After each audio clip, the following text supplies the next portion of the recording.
করি সবাই ভালো আছেন। আজকে আমরা ববিন কেসে কীভাবে সুতো পরাতে হয় সেই বিষয়টি নিয়ে আলোচনা করব। ববিন কেসে সুতো পরাতে হলে অবশ্যই টাইট করে পেঁচাতে হবে। তো টাইট করে না পেঁচালে সেলাই মেশিনে কাপড়ে ফসকা আপনার গুটি গুটি সেলাই আসে, ভালো আসে না। তো সেই সমস্যা থেকে সমাধানের জন্য আপনাদের টিপস দেবো, যে সাজেশন দেবো, সেটা হচ্ছে সেলাই মেশিন ববিন কেসে অবশ্যই সুতোটাকে টাইট পেঁচাতে হবে। এই বিষয়টা অবশ্যই মাথায় রাখতে হবে, মনে রাখতে হবে। টাইট পেঁচালে অবশ্যই সেলাই ভালো আসবে এবং সমস্যা হবে না। এবং উপরে যে ইয়েটা রাখবেন, সুতোটা রাখবেন, কাঠের সুতো রাখবেন, ওইটা ভালো জায়গায় রাখবেন যেন পড়ে না যায়, সেদিকে লক্ষ্য রাখতে হবে। এবং সুতা ভালো হতে হবে, সুতা যেন কোনো অর্থাৎ ভালো যে সুতা ওইটা আপনার ক্রয় করবেন। তো যাই হোক, এবারে আমরা ওই বিষয়টা হচ্ছে ববিন কেসে সুতো পরাতে হবে। ববিন কেসে সুতো পরাতে আমি ইতিমধ্যে বলেছি যে সুতো পরাতে হবে টাইট করে, ঠিক আছে? টাইট করে না পেঁচালে কিন্তু সমস্যায় পড়বে, সেলাই ভালো হবে না। তো এটা আমি আমার ব্যক্তিগত অভিজ্ঞতা থেকে আমি বলছি। তো এই সমস্যা যারা বলছেন তারা অবশ্যই ভিডিওটি দেখার পরে করে আসবে এবং আপনাদের সমস্যা সমাধান হবে। ইতিপূর্বে আমার একটা ভিডিও দেওয়া আছে কীভাবে কামিজ ফ্রকে কুচি দিতে হয়। কুচি দেওয়ার 2-3টে প্রসেস আমি দেখিয়ে দিয়েছি। তো সেই ভিডিওটি আপনারা চাইলে দেখে আসতে পারেন।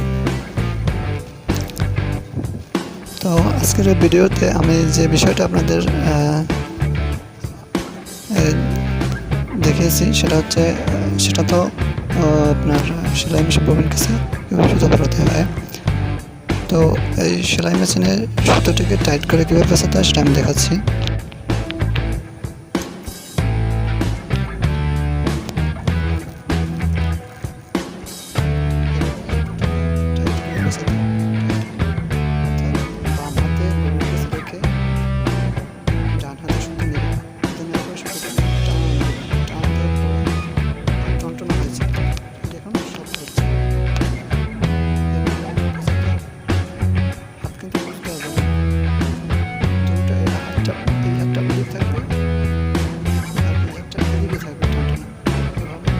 পেঁচাতে হবে।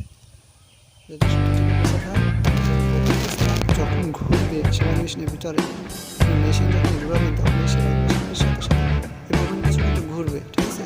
এই ববিন কেসটা ঘোরার সাথে সাথে সুতোটি যদি টাইট করে পেঁচানো থাকে, তাহলে ওই সুতো যে ছাড়বে, ববিন কেস যে সুতোটা ছাড়বে, সেই সুতোটাকে সে অতিরিক্ত ছাড়বে না, ঠিক আছে? এই যে অতিরিক্ত সুতো ছাড়ে, লুজ পরানো থাকলে সে ঘূর্ণনের সময় অতিরিক্ত সুতো ছেড়ে দেয়, যার কারণে ওই সেলাই মেশিনের ভিতরে গিয়ে সে ঝামেলা পাকায়, সুতো বেশি ছেড়ে দেয়, গুটি গুটি রেখে দেয়। উপর থেকে যে সুতোটা আসে সেই সুতার সাথে সে মানিয়ে নিতে পারে না, অ্যাডজাস্ট করে নিতে পারে না, যার কারণে গুটি গুটি সমস্যা দেখা দেয়, সেলাইটা আসে এবং সেলাই মেশিন কিছুক্ষণ চলে আবার থেমে যায়, সেলাই মেশিন ঘুরতে চায় না, ঠিক আছে? এই জন্য বলছি যে অবশ্যই সুতাটিকে হাত দিয়ে পেঁচালে অনেক ভালো হয়। হাত দিয়ে সুতা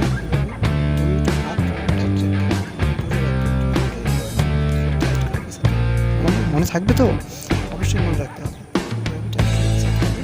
তাহলে যদি টাইট করে এভাবে পেঁচান তাহলে আপনার সেলাই ভালো হবে এবং আপনি স্বল্প সময়ের মধ্যে কাপড় সেলাই করতে পারবেন এবং খুব সুন্দর মানসম্মত সেলাই দিয়ে নিতে পারবেন, ঠিক আছে?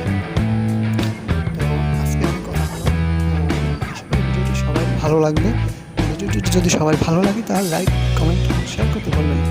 তো আমরা দেখাচ্ছি যে ববিন কেস সম্পর্কে আরেকটু যদি আলোচনা না করি তাহলে না। ববিন কেসটা অবশ্যই আপনার যদি ঝং করে থাকে, মরিচা করে থাকে, তাহলে অবশ্যই একটু সেলাই মেশিনে যে আপনারা অয়েল ব্যবহার করেন, তেল ব্যবহার করেন, ওইটা দিয়ে এই মরিচা থাকে বা জং থাকে, কালচে কালচে দাগ হয়ে যায়, তাহলে কিন্তু ববিন কেটে করতে চায় না। আপনারা অনেকেই এই সেলাই মেশিন চালান, সেলাই মেশিন যখন চালান তখন কিছুদিন চালান আবার কিছুদিন রেখে দেন। এই রেখে দেওয়ার কারণে ববিন কাছে মরিচা পড়ে যখন আবার চালাইতে যান তখন কিন্তু ওটা করতে চায় না, ভালো সেলাই করে না, করতে চায় না, সেলাই সুতো ছিঁড়ে যায়, নানা সমস্যা হয়। তো এই জন্য সেলাই মেশিন দেখতে হবে যে সেলাই ববিন কাছে কোনো মরিচা আছে কিনা, জং আছে কিনা, এটাকে পরিষ্কার করবে। তারপরে সেলাই মেশিন চালানোর সময় অবশ্যই মেশিনের তেল ব্যবহার করলে মেশিন ফ্রি থাকবে। সুতো যে পেঁচাতে হবে এটা কিন্তু সোজাভাবে টাইট করে পেঁচাতে হবে। ববিনটি যখন ঘুরবে দৌড়াবে তখন ও সুন্দরভাবে সুতো ছাড়তে পারবে, ঠিক আছে। ববিন চাকাটা অবশ্যই আমরা সুন্দরভাবে তারা এই বিষয়ে জানতে হবে, তারা অবশ্যই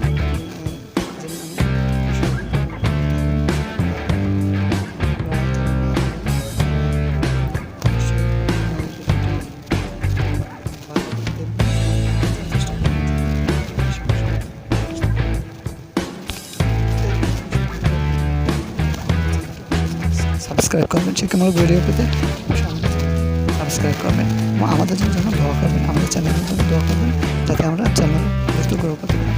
তো যাই হোক, এটা মূল বিষয় না, যদি আপনারা শিখতে পারেন সেটাই কিন্তু সার্থকতা, ভিডিও বানানোর সার্থকতা। তো আজকে আমরা যে বিষয়টা আপনাদের দেখালাম, ববিন কেচে কীভাবে সুতো পেঁচাতে হয়।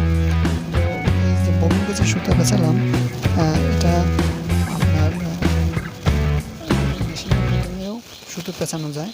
তো সেক্ষেত্রে লক্ষ্য রাখতে হবে যে আপনি যে যখন সুতোটা আপনি রাখবেন তখন টনটনা রাখতে হবে, ঠিক আছে, যাতে টাইট রাখতে হবে, যাতে ওই সুতোটা ববিন কেচে টাইট পেঁচে। কারণ সেলাই মেশিনের সাহায্যে যখন আমি ববিন কেচে সুতো পেঁচানো দ্রুত সুতো পেঁচানো যায়, ঠিক আছে, এটা আমি জানি।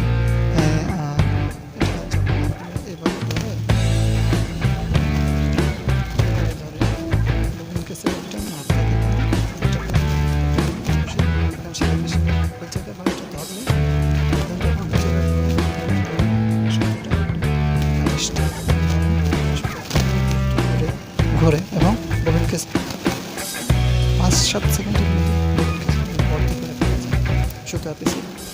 আর যদি হাত দিয়ে করেন একটু বেশি সময় নেয়, হাত দিয়ে করতে হলে ভালো হয়, ববিন কেসে সুতো করলে ভালো হয় এবং মেশিনের মাধ্যমে করলেও ভালো হয়, যেটা আপনারা যে পদ্ধতি প্রসেস অনুসরণ করেন সেটাই ভালো হয়। তো মাথায় রাখতে হবে যে কীভাবে টাইট করে পেঁচাতে হবে, আলাদা পেঁচালে সমস্যা হবে। তো আজকে আমরা আপনাদের অনেক ইনফরমেটিভ তথ্য দিলাম। তো এর মাধ্যমে আপনারা অনেক কিছু শিখতে পারছেন, যা জানতেন তা জানতে পারছেন। এবং আগামীতে আরও যদি কোনো কৌতূহল থাকে, জানার আগ্রহ থাকে, তাহলে কমেন্টে জানতে চাইবেন, কমেন্টে লিখে আমাদেরকে জানাবেন আপনাদের সমস্যা মতামত, আমরা সাধারণত আপনাদের সমস্যার সমাধান। তো আজকে আমাদের ভিডিওটি বানানো সার্থক হবে যদি আপনারা উপকৃত হয়ে থাকেন। আর কি বলবো, আর কি তেমন কিছু হ্যাঁ, যদি সেলাই মেশিন কিছু এখানে সমস্যা হয়ে থাকে, এখানে এটাকে আপনার করার পরে দেখেন টাইট থাকে, ঠিক আছে,